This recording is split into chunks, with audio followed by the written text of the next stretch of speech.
YouTube channel শাৰিফুৰ Rahman আপোনালোকে like comment আৰু subscribe কৰিব। ছাবস্ক্ৰাইব কৰিলে মানে গাইজ মই যি ভিডিঅ' দিওঁ সেই ভিডিঅ'বোৰ আপোনালোকে দেখা পাব। গাইজ মই এনেকুৱা বস্তু আনো যিটো ফল হৈ গ'ল, গায়ব হৈ গৈছে বা পোৱা নোযোৱা হৈছে বা বহুত বছৰৰ মূৰত কেতিয়াবাহে পায়। তো গাইজ মই আজি আপোনালোকৰ আগলৈ আনিছোঁ এবিধ ফল, এবিধ টেঙা।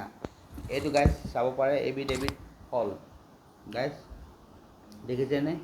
এবিধ ফল। এই ফলবিধৰ নাম ক'ব পাৰিবনে কি হয়? এই ফলবিধ হৈছে গাইজ কৰজা টেঙা।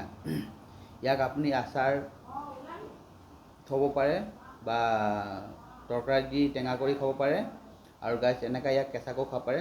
বৰ সোৱাদ কৰজা টেঙা।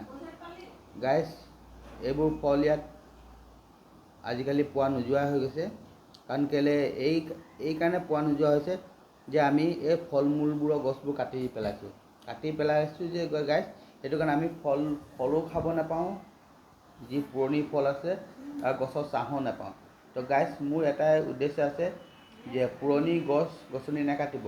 গছ কাটিলে আমি একো নাপাওঁ, গছ থাকিলেহে আমি ফল পাওঁ আৰু ছাঁ পাওঁ।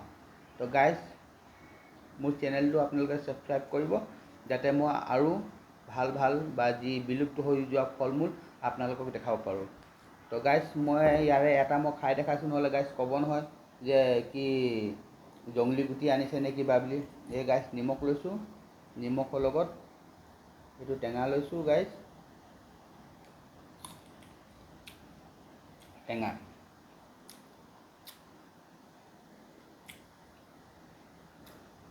গাইজ ছাবস্ক্ৰাইব কৰিব।